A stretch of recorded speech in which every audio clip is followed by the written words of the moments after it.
Olá, amigos e amigas, bem-vindo a mais um episódio do Pode Questionar, o espaço de jornalismo independente que eu, Rogério Alexandre Zanetti, humildemente procuro oferecer para vocês, né, sempre trazendo um entrevistado com assuntos palpitantes, com questionamentos relevantes, para que a gente possa contribuir, né, para o debate, principalmente agora em ano eleitoral, né, que as políticas públicas são colocadas em questão. E para isso mesmo que hoje o nosso convidado é paraibano de Pombal, cresceu na Paraíba, em Campina Grande, bacharel em História, doutor em Educação, pensa, e pós-doutor em Mudança Climática. Nós vamos conversar com o professor Eronildo Barbosa, que também é escritor, pesquisador. O cara é um furacão. Bem-vindo, professor. Obrigado por ter vindo.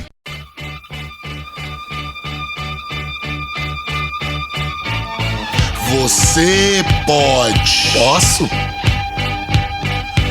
Pode questionar, pôr em questão, pode rebater, fazer a objeção, pode controverter, pode replicar, pode responder. Eu? Você pode. Posso? Você pode. Posso?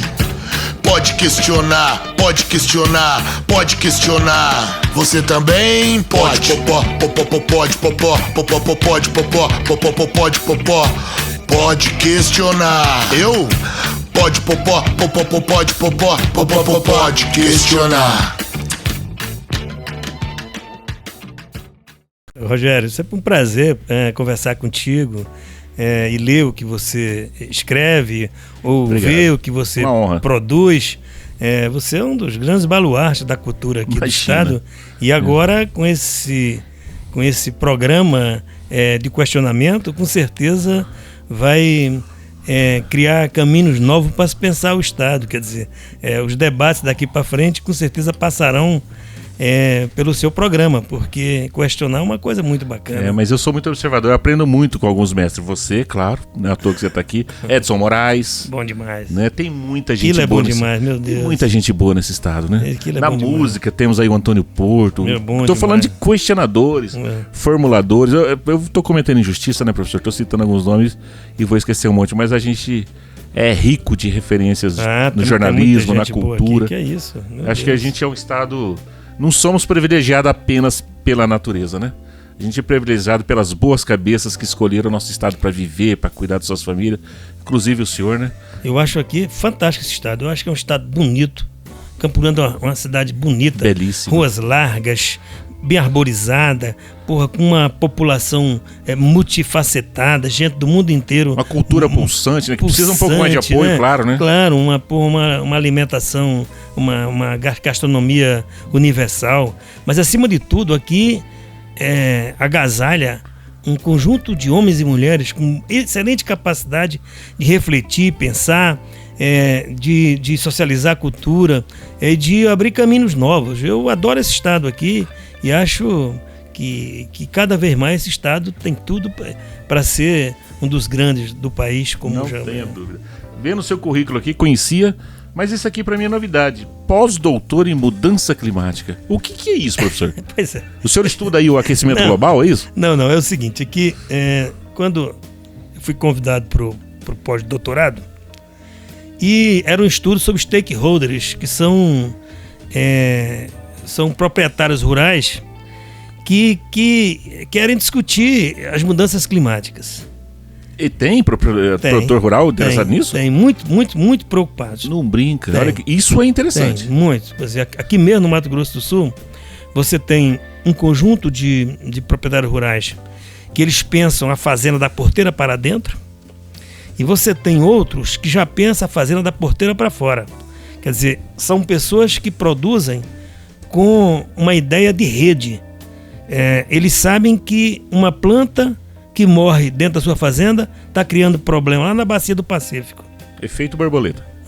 Que nós chamamos de rede, né? de conexão das redes. Então você tem aqui pessoas que da produção rural que estão antenadas com a questão das mudanças climáticas. Da mudança climática no sentido comum, não. Nós estamos preocupados, sim. O que fazer para preservar uma parte da natureza? Assim, eu não sou da área rural, Mas eu aprendi entrevistando que eles se preocupam com a mãe natureza. Eu digo não estou falando do conjunto, não. Apenas estou dizendo que há um grupo, principalmente esses que foram estudar fora, que foram estudar fora e que voltam com ideias de que é possível você produzir mais sem produzir mais gado, produzir mais alimento, sem derrubar uma árvore. Isso não é o conjunto, eu não estou dizendo que é o conjunto, não. Né? É uma tendência de pensamento. É uma tendência de pensamento, e foi essa que eu fui atrás. Então era uma pesquisa da Universidade Federal, e eu aproveitei para fazer o meu pós-doutorado com esse tema. Então, na verdade, eu não estudo as mudanças climáticas em si, embora eu tenha sido obrigado a refletir sobre esse tema. O que me interessou nessa pesquisa foi existem pessoas na área rural que estão preocupadas em ter uma relação com a natureza diferente do que o capital pensa. É possível ganhar dinheiro mantendo uma relação com a natureza, uma relação, vamos dizer assim, de eficácia, de respeito. É possível, sim. Então nós, nessa pesquisa, descobrimos que tem pessoas que se esforçam para manter a produção sem, vamos dizer assim, criar dificuldades para o meio ambiente. Mas isso não é o geral, tá certo? Sim, mas na sua pesquisa, as entidades representativas dos agricultores, dos produtores, como a FamaSul, por exemplo, eles estão discutindo essa pauta? Eles estão, sabe por quê? Porque essa não é uma exigência deles, uma exigência internacional. Os consumidores do mundo, eles querem consumir produtos que tenham como base uma relação mais fraterna. Sustentáveis, no caso. Entre a natureza e entre as relações de trabalho. É uma preocupação deles. Nesse caso, então, a gente pode dizer que o capitalismo ele pode ditar uma espécie de regra que vai favorecer o respeito à natureza. O capitalismo ele faz tudo para poder manter o lucro. Uhum. Se para manter o lucro precisa manter algum grau de respeito ao meio ambiente, ele vai fazer. Porque a natureza do capital é o lucro, né? E é possível você ter lucro sem precisar derrubar 1 centímetro de mata. Isso qualquer cientista, qualquer historiador, qualquer estudioso do assunto sabe. Agora, como levar essa questão para um proprietário rural que aprendeu desde cedo que o que tem que fazer é meter o correntão, como colocar isso na cabeça de uma pessoa que acha que o compromisso não é com a humanidade nem com o futuro, é apenas de tão somente com o lucro, né? Agora, as grandes cooperativas que estão vindo para cá, né, os grandes bancos que têm investimentos aqui na área da agricultura ou na área da produção de gado, né, eles têm preocupação com isso. Porque eles sabem que eles não podem quebrar o ovo de ouro da galinha. Sim. Ou seja... Mas, professor, eu vejo algumas coisas... Na verdade, são reflexões de leigo, né? Eu costumo usar o seguinte exemplo. A gente sai de Campo Grande e vai até a fronteira com São Paulo em Presidente Prudente e a gente não vê um pé de feijão plantado. A gente vai ver cana na região de Nova Alvorada e nada mais. E em alguns momentos, algumas cabeças de gado. Aí você ouve a discussão de que precisa botar usina no Pantanal, que é agrado no Pantanal. A gente está vendo aí no noticiário nacional rompendo as fronteiras, derrubando todo dia milhares de hectares na Amazônia para soja e gado. Precisa, nós não já temos... O Brasil não tem terra suficiente para produção profissionalizada, como é o caso, a ponto de não precisar a gente mexer nos territórios sagrados como o Pantanal e a Amazônia? O que determina essa discussão? Pois é, tem a ver também com o que nós estamos falando, que a busca do lucro do capital, né? Quer dizer, Sim. O Mato Grosso do Sul, diferentemente da Amazônia, ele produz commodities, né? Então você tem uma grande plantação de cana, você tem uma grande plantação de milho, você vai daqui para Ponta Porã, é milho e soja o tempo inteiro, né? Você vai para a região do Bolsão, é eucalipto, né? Você vai... mas tem umas regiões em que... você vai para a região de Alcinópolis, Costa Rica, você tem algodão, você tem também soja ali, né? Então, a realidade aqui do Mato Grosso do Sul, a regularidade das chuvas, as suas terras férteis, né? Elas apontam para a exploração das commodities, né? E o mundo precisa de commodities. O Brasil pode fazer commodities que o mundo inteiro compra. O Mato Grosso do Sul está fazendo isso. Agora, evidentemente que há uma turma da pesada que bota para quebrar, né? Que não tem compromisso nenhum em usar venenos herbicidas, enfim, que em outros países não podem ser, não são usados, né? Quer dizer, veneno X, herbicida X, tem que usar para isso, você usa para aquilo, né? Você não usa nas dosagens corretas, usa mais do que o necessário, enfim, você derruba as árvores perto de rios, né? Dos lagos e dos córregos, né? Isso é uma realidade. Isso é uma realidade. O que nós estávamos buscando com essa pesquisa, só voltando a dizer o seguinte: olha, a realidade é que o compromisso com o meio ambiente é baixo, é pequeno, é baixo, né? Que o produtor rural não tem ainda a consciência política de que é possível preservar as coisas de forma mais profunda. Agora, dentro do grupo, você encontra um grupo de empresários que são pessoas mais críticas, são pessoas que conhecem a produção do mundo, são pessoas que conhecem o mercado, que sabem o que o mercado está querendo, que buscam uma produção mais sustentada, né? Foram esses que nós fomos atrás. E esses não são a maioria, infelizmente. Mas você tem esses grandes, eles conhecem o mercado internacional e sabem, inclusive, que para você vender uma carne, mesmo para um supermercado grande do Brasil, é preciso que ela tenha um conjunto de regras para serem organizadas. Isso é um trabalho que fizemos em 2014. Foi bem interessante. Então, quer dizer, foi uma pesquisa, foi o meu pós-doutorado, foi nessa área. Não era uma área da pesquisa da minha vida. Eu entrei nessa pesquisa porque eu tinha interesse em saber se no meio de toda a história de que o produtor só derruba, né, só destrói, não cuida, eu queria ver como é que é isso, né? E nós vimos que tem ali dentro um grupo que pensa assim. Tem uma resistência. Tem uma resistência. E é um grupo que é importante, porque é um grupo da tendência. Isso é uma tendência, não é daqui, isso é do mundo, né? Na Europa isso daí já está bastante claro.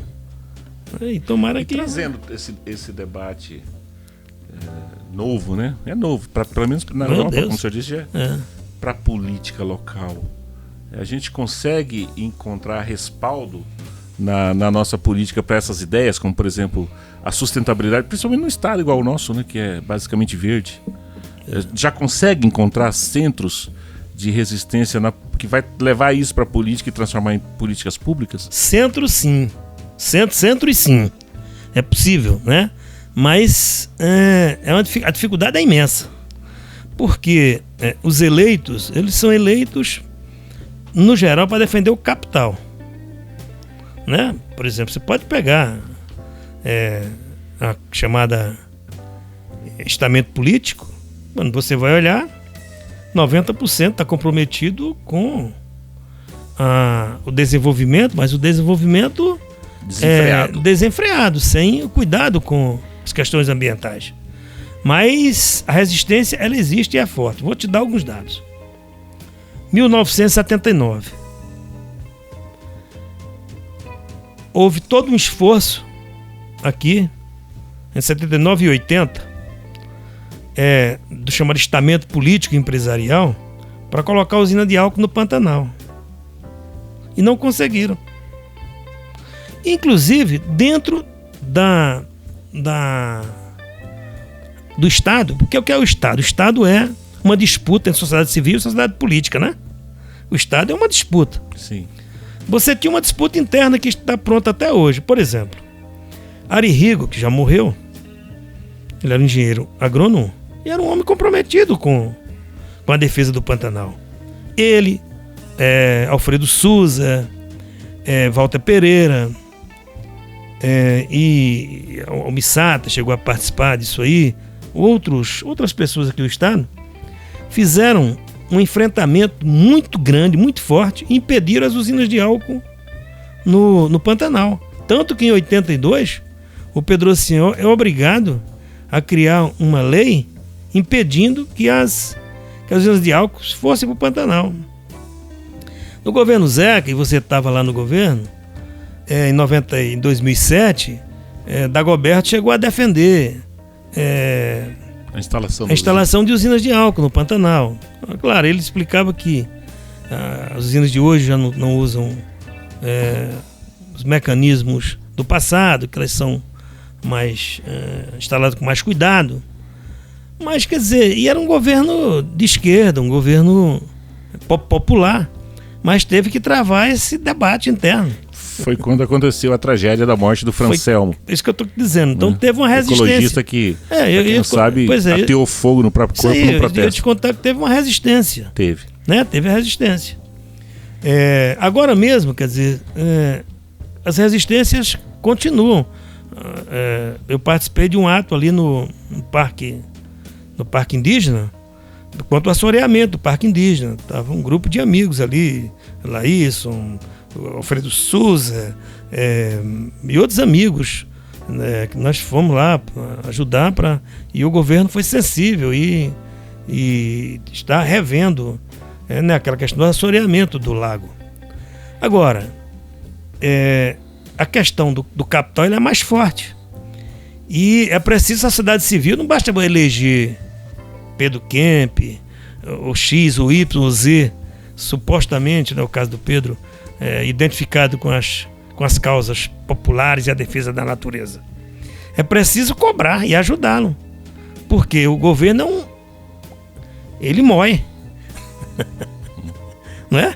É verdade. Quantas vezes nós já elegemos pessoas, não vou citar aqui nomes, mas pessoas que vieram do sindicalismo, foi presidente de sindicato e chega no governo e se posta contra os sindicatos, a favor do capital, ou a favor do governo, né? E quando você vai questionar, diz, rapaz, eu estou só aqui. O sindicato me colocou aqui, mas ninguém vem me lutar comigo aqui. Quem fala muito isso é o Ronaldo Franco. Sim. O Ronaldo é um desses exemplos de um sindicalista que foi para o governo. No governo ele teve que enfrentar os professores. Um dia eu perguntando, Ronaldo, mas você é um sindicalista? Pois é, Ronaldo, mas eu estou só. É preciso que eles lutem também. Não basta me mandar para cá ou mandar outro, entendeu? Então essa luta é uma luta diária. A luta faz diária, ela entendeu? Porque o capital tem o poder de comprar as ilusões, os sonhos, né? E ele, vamos dizer assim, no lucro, ele faz o que for possível. Se tiver que criar uma lei para... É porque o Pantanal tem tanta força o Pantanal, tem uma energia, que ele não consegue ir para lá. Pelo menos não conseguiram até agora, né? Mas você vai ali em Coxim, assoreado o rio. Os dois rios, eu estive lá semana passada. Rio Taquari você atravessa a pé. Pois agora, tem carga de agrotóxico lá que não acaba mais, né? E tem todo, né? A defesa do rio, todo dia tem proposta, não acaba mais, mas não é votada. Não acontece. Não acontece. Eu acompanhei de perto um debate no Senado Federal sobre a criação de uma legislação para proteger o Pantanal daqui do Mato Grosso do Sul. Quando foi do isso? Mato Grosso. 2017, 2018. É recente. 2016, 2017, 2018. Foi até o senador Pedro Chaves que entrou com com esse projeto. Vem aqui pra gente, terminando a última entrevista. E não passou, não foi para frente. Por quê? Porque um grupo de pessoas, eu não estou falando aqui de empresários, não, é um grupo de pessoas da cultura. Uhum. Acham que se criam leis, impedem o desenvolvimento da região ou do Pantanal, enfim. Quando, na verdade, se existem as leis, você tem todas as condições da sociedade civil, né, dos mecanismos privados, dos mecanismos públicos, criarem alternativas econômicas para que as pessoas possam viver no Pantanal ou em outra região de maneira mais ou menos, vamos dizer assim, fraterna. Se você chega no Pantanal, aquela população que vive há 300 anos com a criação de boi lá, ninguém nem ouviu falar que o boi acabou com o Pantanal. O boi do Pantanal, né? O boi acaba... É o boi bombeiro que a ministra... Não, né? Pois eles vivem há 300 anos ali. Você cria boi. Desde que eu ouvi falar em Pantanal, você cria boi. O Pantanal não vai acabar por causa do boi. Mas é uma criação não profissionalizada, não... Não, que é isso. Você vai, meu Deus, você vai ali na... Pra você ter uma ideia, 1864... Olha só. Quando os paraguaios ocuparam o Mato Grosso do Sul do Mato Grosso, Uhum. eles levaram da área do Paraguai, daquelas fazendas ali, perto de Aquidauana, por ali, 500 mil de cabeças de gado. Meu Deus. Pantanal, eu não vou dizer quantas aqui para não cometer, mas o Mato Grosso do Sul tem 21 milhões de cabeças de gado. Pantanal deve ter pelo menos 6 milhões. O Pantanal o gado do Pantanal, muito esse gado que tem aqui perto dessa fazenda, perto da Taboco. Meu Deus, ali o bezerro dali é um bezerro muito... A música Criador de Gado Bom, pois é. de Délio Delinha, o Délio compôs para um grande criador. Pois é, não, ali o Correio ali de Aquidauana, né? Ali é. Agora, voltando à questão da preocupações climáticas, tá, né? Eu não trabalho com essa ideia de aquecimento global, dessas coisas, não. Né? Não, professor? Não. Eu acho que... Não é que eu acho. Os estudos mostram que você tem que estar preocupado onde o homem chega, ele destrói tudo. Mas o homem ocupa quanto do universo? Né? O homem está só em 8%, porque o resto são mares, geleiras, vulcões. Sim, mas a ação do homem aqui... Onde ele chega... A ação do homem aqui interfere nas geleiras lá da Antártida. O que interfere mais do que o homem, por exemplo, é um maremoto, um terremoto. Entendeu? Isso tem uma força imensa. Eu não vou entrar nos detalhes aqui, porque precisava ser problemas técnicos. Mas o homem, onde ele chega, ele destrói tudo. Verdade. O problema é que ele não chega lá. Mas, por exemplo, só a força do mar, né? O que ele manda de gás carbono e outros gases pesados para a atmosfera, é fantástica. Então, esse negócio de mudanças climáticas, eu tenho o maior cuidado em falar, porque 60 milhões atrás não tinha o homem destruindo nada. E o mundo foi todo congelado. A gente, se estivesse morando na África ou no Brasil 60 milhões atrás, nós íamos a pé para a África, como muitos fizeram esse trajeto. Eram nômades, A grande glaciação. Foi a grande glaciação. Né? A grande glaciação. Então, mas você, em 2013, 2014, a discussão era: não, está aquecendo o mundo, tá bom. E as geleiras lá na Antártida, cresceram assustadoramente. Agora, você chega em São Paulo, tem diferença até de 6 graus de um bairro de São Paulo para outro, de uma área de São Paulo para outra. Incrível, né? Incrível. Você mora aqui em Campo Grande, qualquer pessoa diz que na década de 50 era uma cidade mais fria e tinha mais chuva. Entendeu? Isso são coisas que acontecem, porque nós intervimos aqui, intervimos para valer. Onde a gente chega, a gente destrói tudo. E claro que vai aquecer.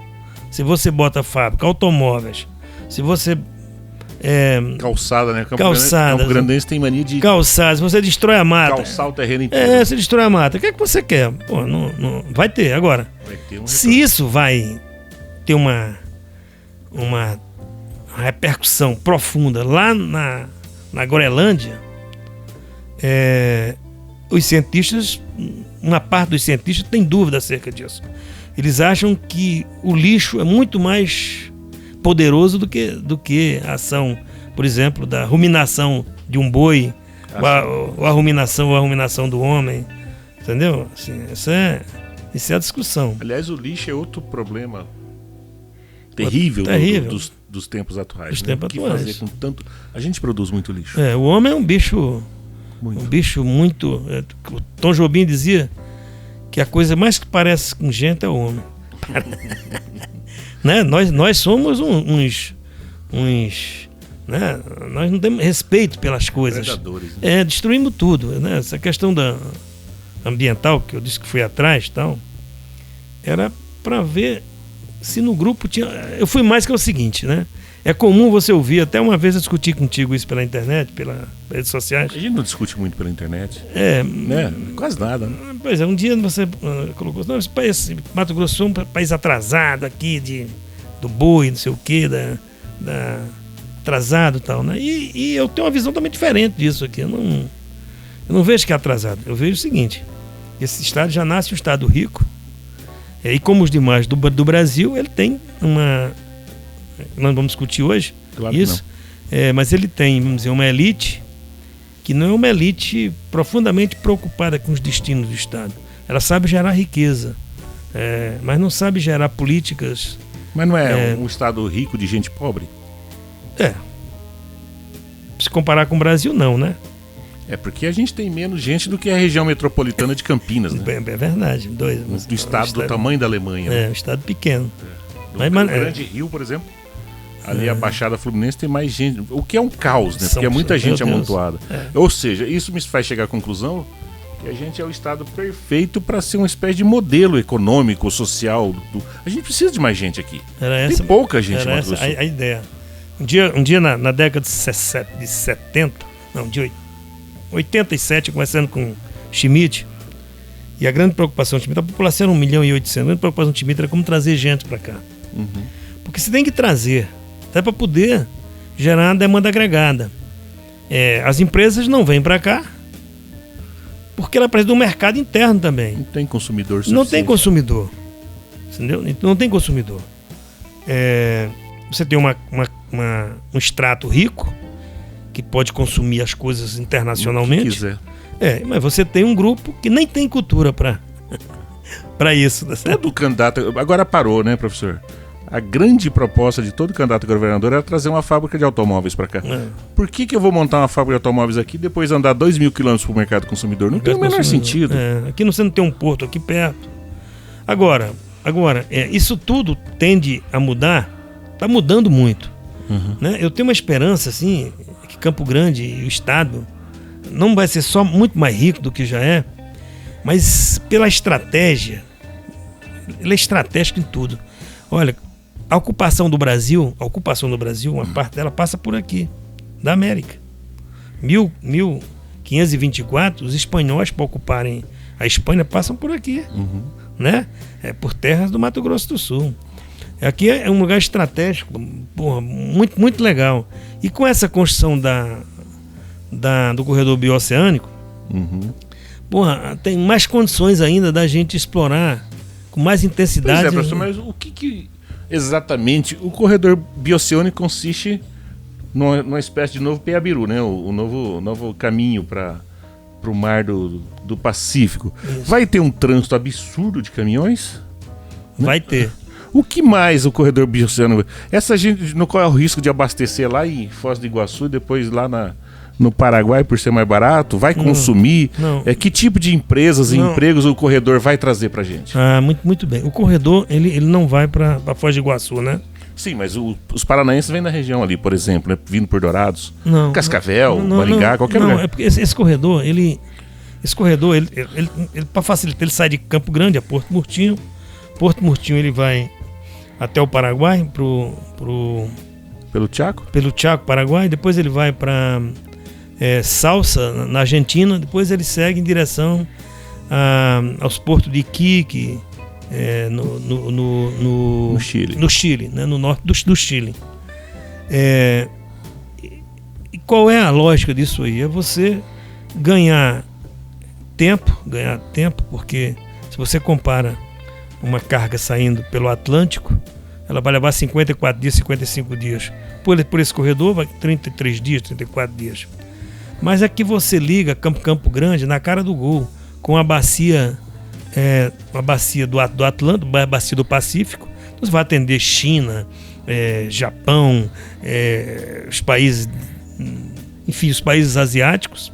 Mas você pode também chegar até a costa da América, né? Uhum. Até Panamá e tudo mais. Você pode até mas aí que eu vou reformular a minha pergunta. Isso é muito bom pro cara que tem produtos para vender, caminhão para circular. Agora, o camarada que pega o ônibus todo dia de manhã, que tá lá no bairro e tal, no que o povo vai ser favorecido? Essa que é o teor da minha pergunta. Pois, muito bem, essa é a grande questão. Por exemplo, o corredor bioceânico ele vai passar no Mato Grosso do Sul, nos lugares mais pobres, exceto Sidrolândia. Depois de Sidrolândia, vai passar Jardim, Porto Murtinho, Nioaque, entendeu? Depois entra ali no Chaco, Paraguai, que é o lugar mais pobre do Paraguai, vai passar na Argentina, que é um lugar pobre, e vai em direção ao Chile, que também, se compara com o Chile, é um lugar também pobre, porque Iquique, vamos dizer assim... Quase inóspito. Pois é, um lugar de deserto e tal. Uhum. Mas tem os portos que estão na cara do gol, em direção ao Pacífico, e o mundo caminha para o lado do Pacífico. Essa rota da seda que estão fazendo ali... Concordo. Quer dizer, nós estamos juntos. Agora, o que é que... A grande pergunta é o seguinte, que é um livro que eu vou lançar agora daqui a alguns dias, que é o que fazer com essa... O que Campo Grande vai fazer com esse corredor? Campo Grande vai ter um centro, vai ser um centro de distribuição. Já tem hoje aquele Porto Seco, que deve caber 5 mil caminhões. A ideia é que em 2026, por aí, estejam transitando em direção ao Chile 5 mil caminhões ou mais. A ponte leva 3 meses para construir, 3 anos para construir. Acho que em 2026 ela está pronta. O que fazer para incorporar as populações pobres de um lado e do outro do corredor? Nós temos ali 17 assentamentos rurais, umas 15 tribos indígenas, uma pequena produção e uma grande produção que está chegando, ocupando todas as terras na região sudoeste, para a produção de soja. Ali vai vir uma ferrovia que vem do Paraná, que deve vir até Maracaju, Dourados, Maracaju, corta ali perto de Jardim e vai até Porto Murtinho para escoar parte dessa produção que está sendo produzida aqui no Mato Grosso do Sul por esse corredor. Não é só soja, mas é soja, é milho, minério, aí vem frutas, bebidas, carnes, das mais variadas carnes. E lembrando que só não vai, vem também, né? Os produtos vêm da China, da América. É isso que eu estou falando. Estou falando, por exemplo, até o Chile. Nós podemos trazer muitos vinhos, muitas frutas do Chile para cá, né? O Chile tem... Mas nós podemos levar para lá. Argentina, também, maçã. Né? Maçã, muita coisa argentina. E pro a bacia do Pacífico, aí sim, lá é onde o bicho está, né? Jogar eucalipto, né? Quando eu digo eucalipto, estou falando da madeira, né? Soja, que estão precisando de muito alimento, muito milho, né? Que nós vamos produzir, milhos, muita carne. E uma parte do Centro-Oeste vai exportar por aqui. Então o Campo Grande vai ser um centro importante. Depois eu estou falando só da economia e o turismo. Por exemplo, você chega no Chile com 2.400 quilômetros por estradas relativamente boas.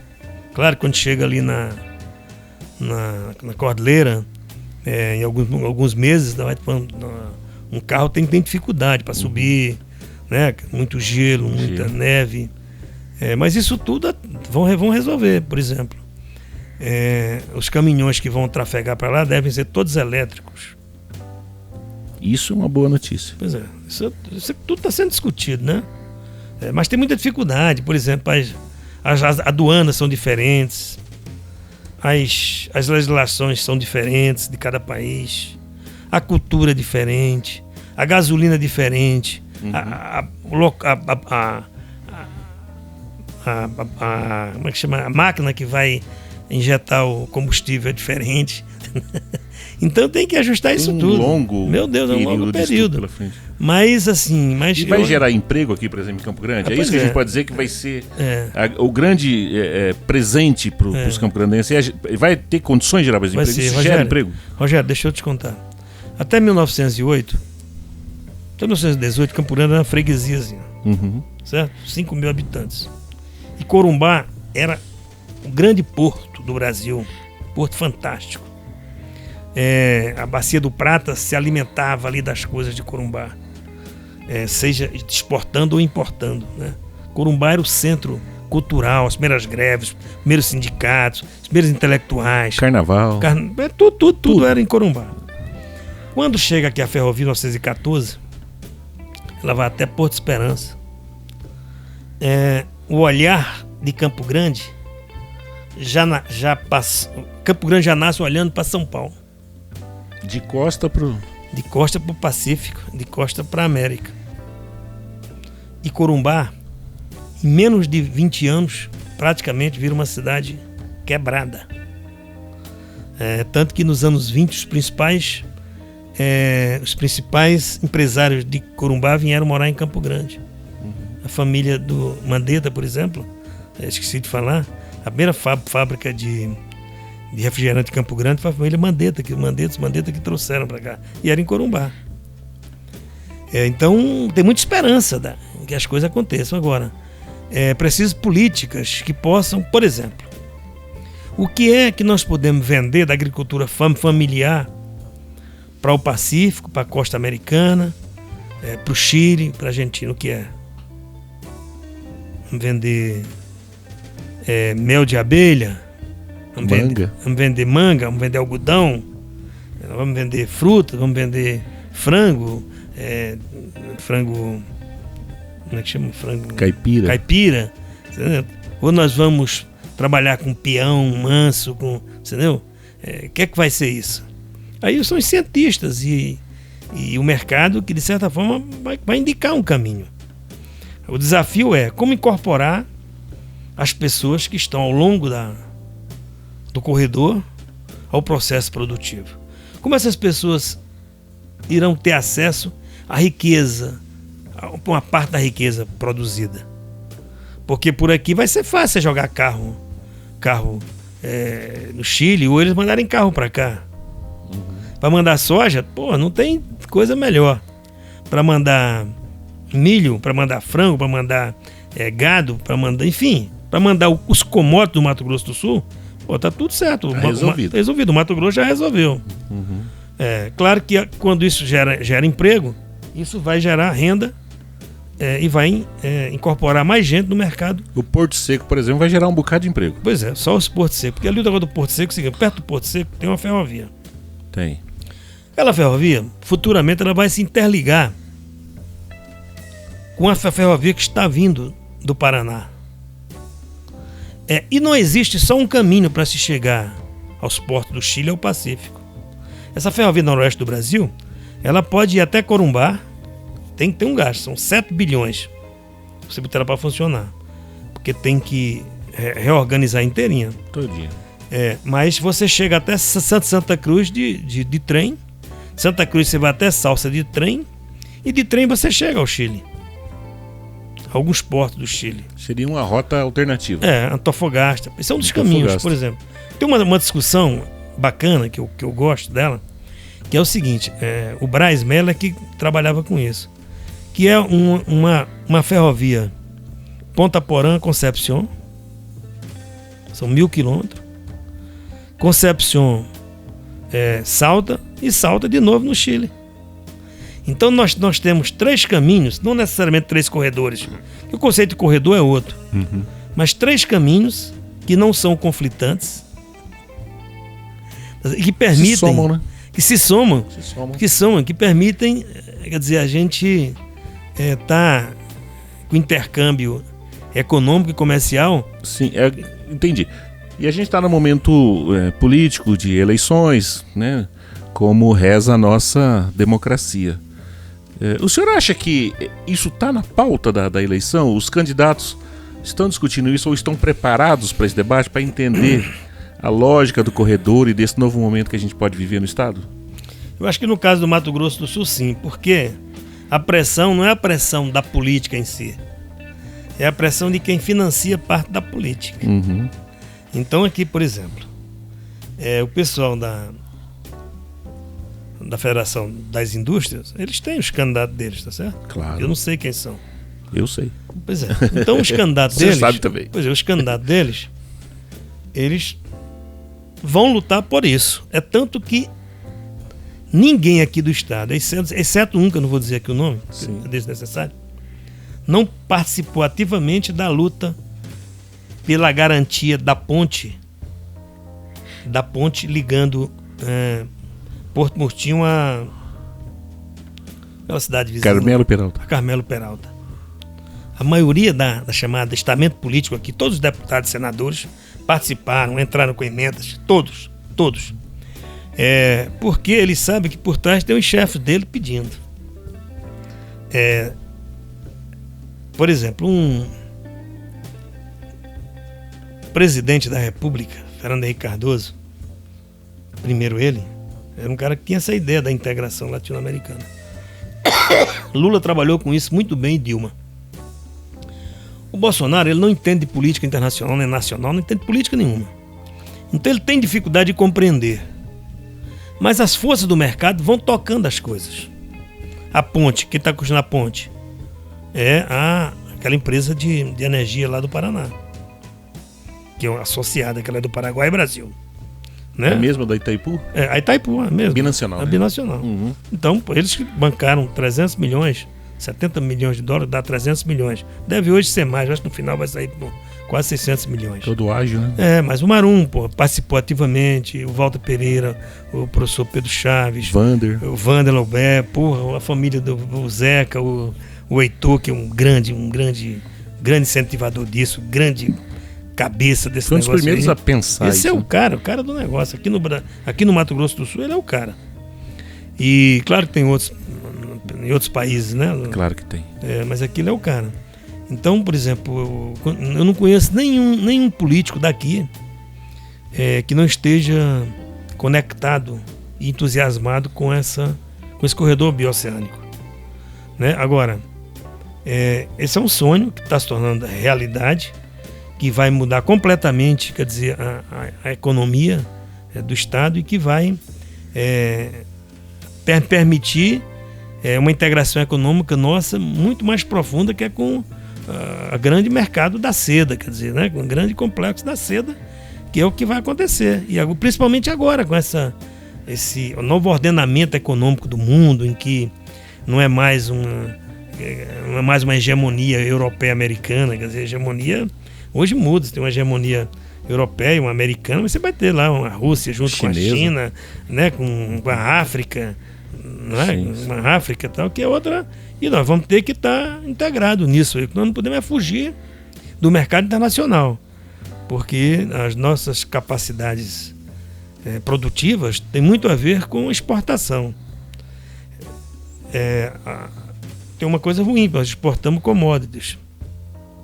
Nós mandamos um navio de soja, o cara manda um chip de computador. Tá certo? E tem... É diferente. É diferente, quer dizer... Mais barato, mas... E eles ganham mais, né? Ganham muito mais. Mas... É desequilibrado, né? É desequilibrado, mas é o que temos. É o que temos para hoje. É o que temos para hoje. E já é muito importante, porque se não fosse o agronegócio, a situação do Brasil era uma situação muito, muito, muito, muito periclitante mesmo. O agronegócio, mas eu vou repetir. com todas as dificuldades que ele tem, para o bem e para o mal, entendeu? Meu Deus. Não, é indiscutível. A questão da produção das commodities, dos alimentos, do mercado que se criou. Mas aqui no estado, a última pesquisa que eu vi,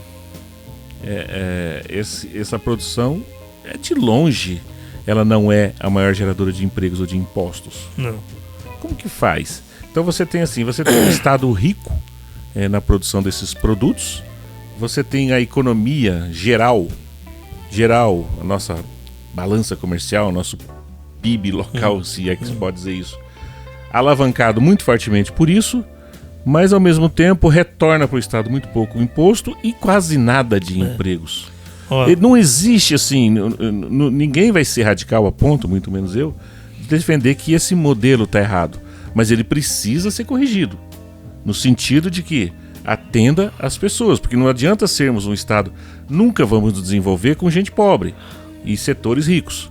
Não tem uma forma, professor, de equilibrar essa questão? Nós temos aqui isso, mas em contrapartida a gente vai oferecer para a população essa ocupação, esse emprego, esse salário, essa melhora de vida. Não existe, não tem como. Se deixar por conta da iniciativa privada, por conta dos agentes de mercado, não vai acontecer. Certo? Não vai acontecer. Porque em canto nenhum do mundo, o capital... não vai subsidiar nada. Entendeu? Ele não vai fazer isso. Eu gosto muito de um economista chamado Keynes. O Keynes. Esse cara estudou o Estado, o papel do Estado. Keynes é fantástico.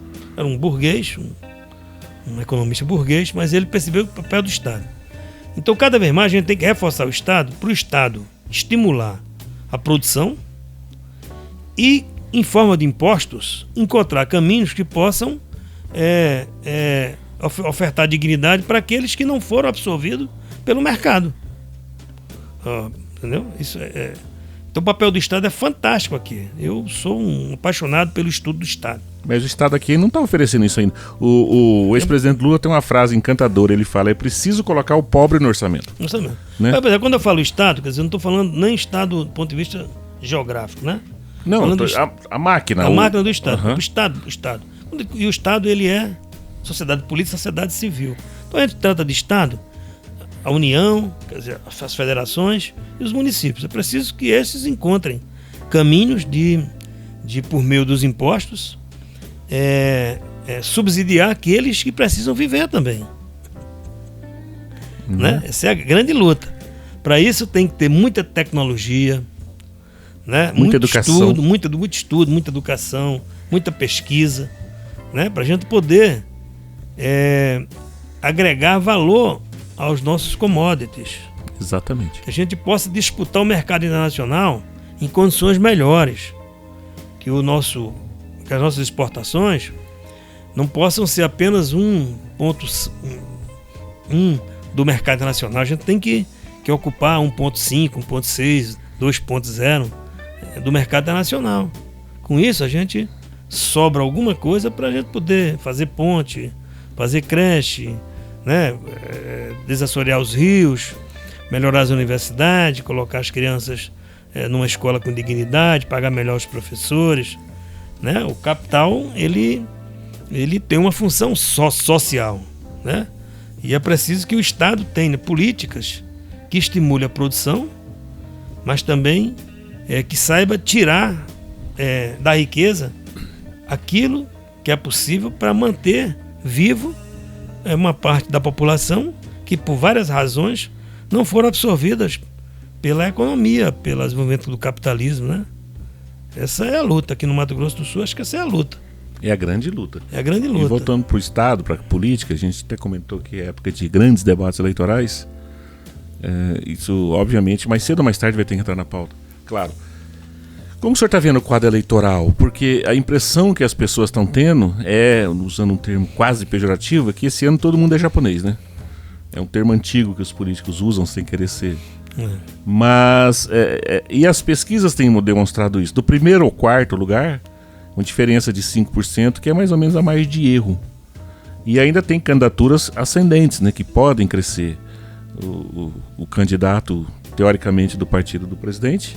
Aliás, são os dois que estão mais atrás, né? O candidato que seria o oficial do presidente, do partido, da ideologia, que é o Capitão Contar, e a Gisele, que é a candidata do, até o momento, provável novo presidente, o candidato do PT, o Lula. Então nós temos aí 6 candidaturas com potencial ou de ganhar a eleição ou de crescimento. Para o senhor, qual que vai ser o fator determinante? O que vai determinar que aquele candidato encante mais e vença a eleição? O que vai estar na pauta, no centro do debate aqui em Mato Grosso do Sul? Ou não existe uma coisa só? Eu tô atento para isso. Eu já fui procurado por 3 marqueteiros de partidos diferentes, de candidatos diferentes. Olha só. Vieram conversar comigo. E nos três eu percebi sempre uma preocupação com desenvolvimento. Essa é a palavra. Se você pega o programa do Lula, tá lá emprego, combate à fome e à miséria. Não é mais corrupção, não é mais... A questão democrática ainda é, mas é desenvolvimento. Pauta de costumes, então? Pauta de costumes, daí já acaba, né? Foi uma fase. Quem for por aí não vai para canto nenhum. Não vai. Então, com as pessoas em que eu tive oportunidade de vieram conversar comigo, como você está fazendo agora, eu citei a questão do desenvolvimento e preocupado com essa questão ambiental. Embora, como discurso, para quem traz de volta, ela não é o centro. O centro é resolver o problema da fome. O povo está com fome. Aqui é um estado rico, mas eu não sei a população daqui com fome, mas no Brasil são 33 milhões de pessoas passando fome, miseráveis. Pessoas que tinham saído da fome e retornaram para a fome no governo Bolsonaro. Aqui você tem uma quantidade grande de pessoas passando fome. Tem sim. E muito grande. E muito grande. Reflete nas ruas, né? Reflete nas ruas. Você vê nas ruas pessoas pedindo e tal. Desesperadamente, às vezes. E por que estão? Porque os empregos desapareceram, parte importante deles. Quer dizer, o comércio... E não só foi a questão da Covid.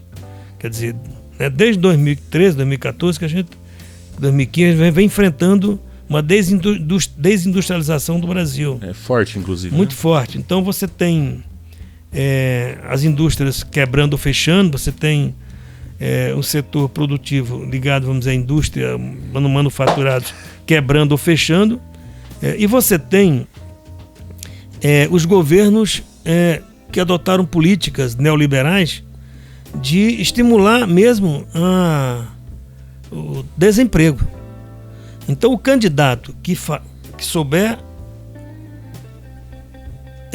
se pronunciar sobre entrar no imaginário, desenvolvimento, eu quero gerar emprego, eu quero gerar renda, eu quero construir casas, eu quero abrir estradas, eu quero ligar o Mato Grosso do Sul com o mundo para gerar mais renda, mais emprego. Eu acho que é esse caminho aí. Não vai dar mais para alguém que vem com conversinha fiada de pautas de costumes, de mamadeira de piroca, kit gay, mamadeira de piroca. Ele não vai para canto nenhum mais. Não resolve a vida de ninguém. Não resolve a vida de ninguém. E outra coisa, então tem que combater a fome, tem que baixar a gasolina, tem que baixar o bujão de gás. Os alimentos, né? Tem que baixar o preço dos alimentos, né? Tem que construir casa para o povo morar, né? E tem que, enfim, tem que desenvolver. Não tem outro caminho. Não basta, não vai dar para você querer tratar questão abstrata mais como... Não é nem criar universidade mais. Não é nem mais oferecer escola, porque nós estamos fechando um monte de escola. Fora a evasão, né? Parece que o ensino, o último número que eu vi, o ensino médio está com 30% de evasão. Ou seja, está sobrando o nono vagas ano, meu Deus, não sobrando vagas. Né? E é interessante, esse quadro inteirinho, e a população, os trabalhadores, não estão conseguindo se movimentar. Você que conhece a história daqui, qual foi a última greve que você ouviu falar aqui? Não me lembro.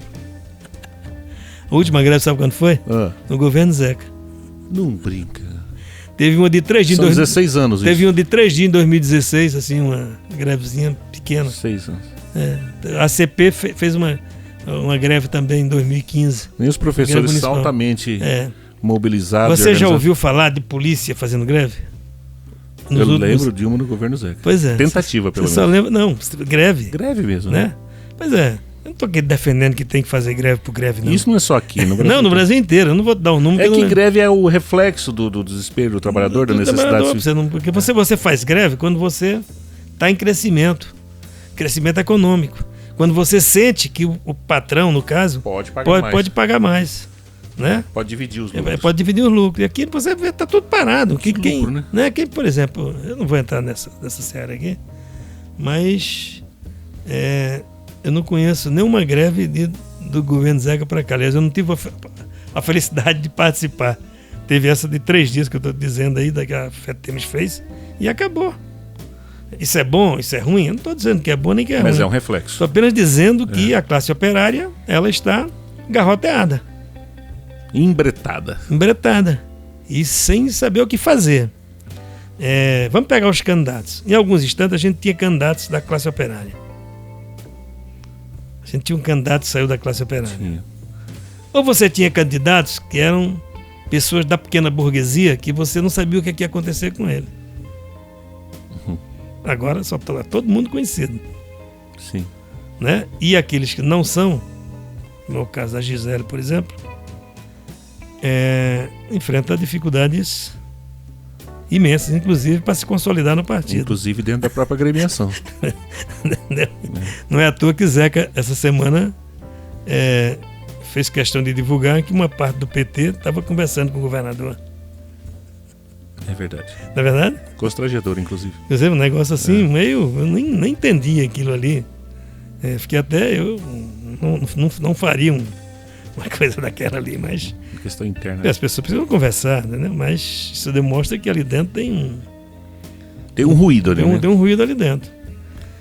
Mas eu vejo assim, vamos dizer assim, individualmente aqui no programa não fica bem eu falar em quem eu vou votar e tal, mas eu vou votar em um candidato que passe esperança, que tenha experiência, que tenha autoridade no sentido, né, do sentido autoritário, que tenha autoridade e que possa conviver no contraditório. Entendeu? Há um tempo atrás eu tinha um amigo que eu falava com ele, dizia para ele, olha, o próximo governador do estado vai ser um ex-governador. E eu dizia, Marcelo Miranda não é candidato. O Wilson Barbosa já faleceu. Já faleceu. Uhum.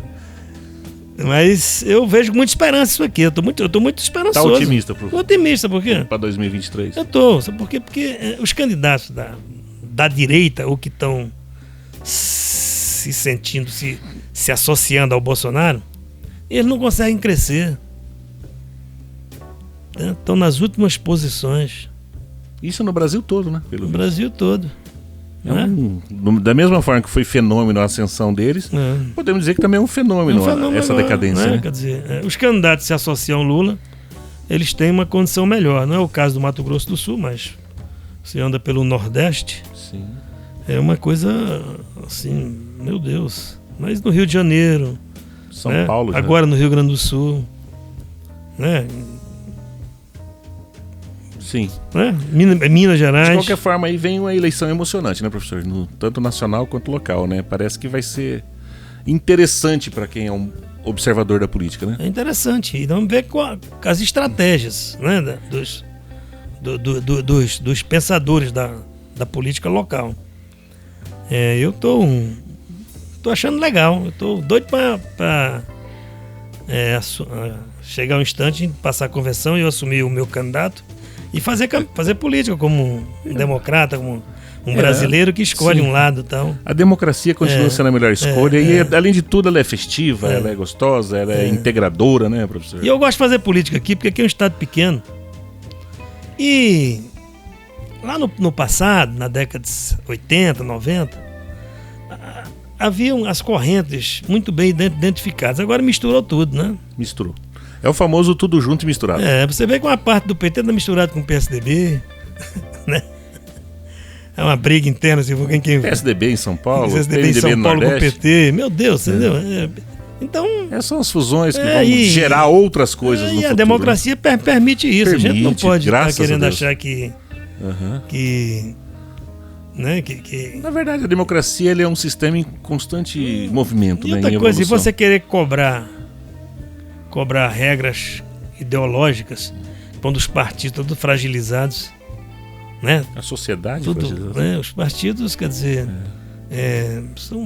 os alicerces dos partidos são os piores possíveis. São, né? As origens nem sempre são as mais nobres. Não são origens nobres, tal. Eu tô louco, inclusive, eu até defendo essa questão de diminuir a quantidade de partidos, para ver se uma pessoa, eu, você e outros, que gostamos de política, se dá pra gente entrar num partido e ficar até o resto da vida. tá mais fácil o cara entrar no time de futebol e ficar resolvido como era antigamente. Não, Isso existe mais. Olha, por exemplo, um militante como você, pô, eu fico vendo as tuas postagens. Hoje você postou uma foto linda, você gurizinho ainda. 91. Acompanhando Lula e tal. Você entendeu? Quer dizer, hoje você pode até fazer isso, mas é porque é Lula. Mas... Tem ilhas, né? Se não fosse o Lula, quiser fazer com quem? Quer dizer, se os nossos ídolos... Como diz Belchior, né? Não vamos nem citar a música.